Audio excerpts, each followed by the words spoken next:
नमस्कार विद्यार्थी मित्रांनो, आपल्याला आज उपसर्ग पाहिजे. ओके, उपसर्ग बाळांनो टोटल आपल्याला 5 मार्काला सिलेबस मध्ये आहे. त्याचं आपल्याला हे पण येऊ शकतं, MCQ पण येऊ शकतात, पण फिक्स एक पॉकेट क्वेश्चन 5 मार्काला आहे. ओके, चला आता उपसर्ग आपण टोटल पाहूयात. बाळांनो टोटल उपसर्ग आपल्या सिलेबस मध्ये 22 आहेत. ओके, तर मी तुम्हाला आधी त्याचे नाव वाचून दाखवतो. पहिलं प्र, परा, अप, सम, अनु, अव, सु, निस, निर, दुस, दुर. ओके, नंतर वि, आ, नि, आधी, आपी, उत, अभि, परी, प्रति, अति आणि उप.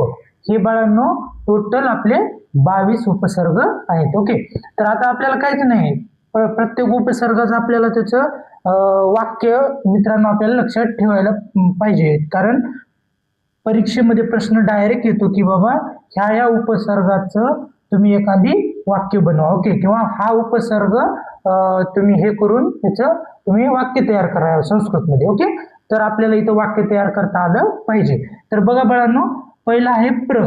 तर आता प्रहून आपण वाक्य कसं बनवू शकतो, तर प्रहून आपण बनवलं बाबा बाळांनो प्रवचनम. प्रवचनम, प्रवचनम म्हणजे त्याचा मराठीत अर्थ काय होतं बाळांनो, व्याख्यान. ओके, नंतर मग आता त्याचं वाक्य कसं होणार बाळांनो, वाक्य मी जस्ट तुम्हाला इथं बनवून दाखवलं आराखडा. आता तुमच्या मनावर तुम्हाला जसं पण वाक्य सुचलं, जसं पण त्या शब्दानुसार तुम्हाला वाक्य बनवू वाटेल, जशी तुमची इच्छा तुम्हीच तुम्हाला बनवा, काहीच प्रॉब्लेम नाही. तुम्हाला नाम, सर्वनाम, धातूचं रूप, शब्दरूप येत असेल तर तुमच्या मनावर तुम्ही बनवू शकता, काहीच प्रॉब्लेम नाही. ओके, तर आता त्याचं वाक्य असं आहे की बाळांनो गुणवत प्रवचनम उत्तमम. म्हणजे काय, गुणवंताचं प्रवचन हे उत्तम असतं, हा त्याचा मराठी मिनिंग. आता असेच तुम्हाला वाक्य बनवायचे बघा बाळांनो. आता पराचं काय होईल बाळांनो, पराभव. तर काय, आता पराभवन आपल्याला कुठलं पण संस्कृतचं वाक्य बनवायचे, काय की कौरवानाम पराजय अभवत असं वाक्य. ओके, तर मी असं वाक्य बनवले. नंतर आपचं काय, अपसर्पण. अपसर्पण म्हणजे काय बाळांनो, त्याचा मराठीत मिनिंग खाली येणे. तर त्याचं काय, यान अपसर्पत. यान म्हणजे वाहन आपलं. ओके, असं लक्षात ठेवा.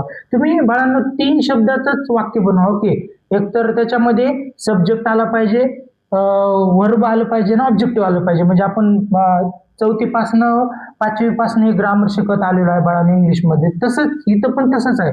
फक्त संस्कृतमध्ये कसं आहे बाळांनो, तुम्हाला काही टेन्शन नाही, म्हणजे कर्ताचा अगोदर घ्यावा, कर्मचा अगोदर घ्यावं किंवा क्रियापदच नंतर घ्यावा असं काही कंपल्शन नाही. तुम्ही कसं पण वाक्य बनवू शकता, संस्कृतमध्ये ते गृहीत धरलं जातं. ओके, एवढं लक्षात ठेवा तुम्ही. ओके, आता समचं काय बनवणार बाळांनो आपण, संस्कार. तर संस्कार आहे ना नरोत्तम असं. नंतर अनुचं काय, अनुवर्तनम. त्याचं काय, अनुवर्तनमचं अनुकरण. फक्त ही दिलेलं बाळांनो तुम्ही ही लिस्ट लक्षात ठेवा, मग तुम्हाला वाक्य ऑटोमॅटिक लक्षात, कारण मी ते मराठीत तुम्हाला लिहून दिले.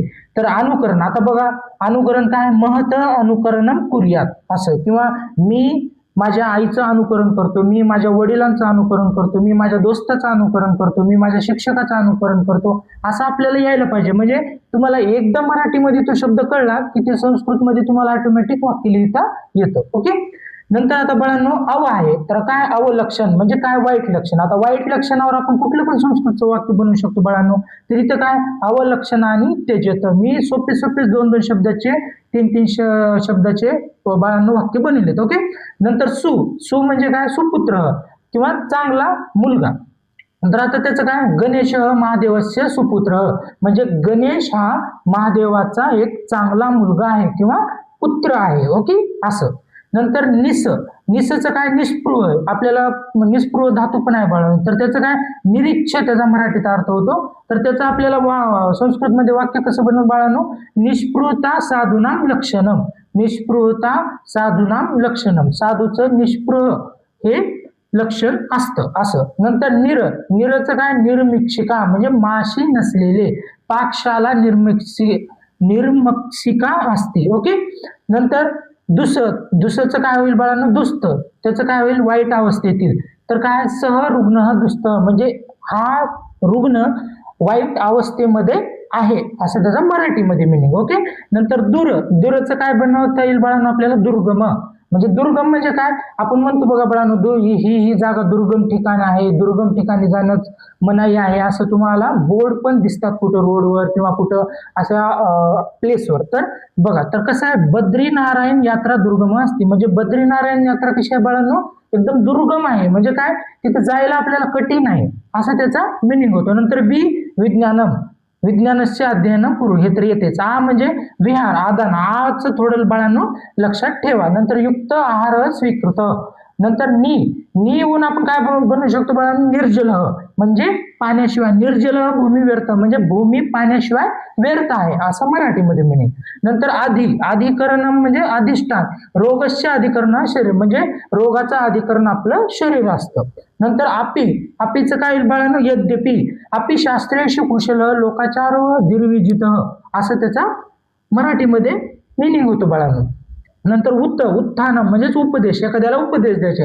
आता छात्राने उत्थाय अभिवादनम करोती, म्हणजे छात्र उभा टाकून त्यांनी अभिवादन केलं किंवा उपदेश केला, असं. नंतर अभि काय बाळांनो, अभिजात म्हणजे परंपरागत किंवा मूळ. तर भारतस्य संगीत अभिजात, म्हणजे भारताचं संगीत हे मूळ आहे किंवा परंपरागत आहे. नंतर काय, परीचं काय येणार बाळांनो, परित्यज्य म्हणजे त्याग करून, अन्य सर्व परित्यज्य शरीरम अनुपालयेत. ओके, असं त्याचं. नंतर प्रतिकृती, त्यासारखी कृती, भगवंतस्य प्रतिकृती ही विलोभनीय असती. ओके, असं. नंतर अतिउत्तम आणि उपकार, परोपकार, पुण्याम पापाय परपीडनम, असे बाळांनो तुम्हाला उपसर्गावरील वाक्य बनवायचंय. तर हे एकदम सोपं आहे बाळांनो, 5 मार्काचा इझिली क्वेश्चन आहे. तर तुम्ही हे व्यवस्थित वाचायचंय. हा जर आपला व्हिडिओ तुम्हाला आवडला असेल तर आपल्या डॉक्टर गॅलेक्सी चॅनलला जास्तीत जास्त शेअर करा, सबस्क्राईब करा आणि गरजू विद्यार्थ्यांना तुम्ही नक्कीच शेअर करूयात. थांबूयात आजच्या या लेक्चरमध्ये, भेटू पुढच्या लेक्चरमध्ये. Have a good day, bye.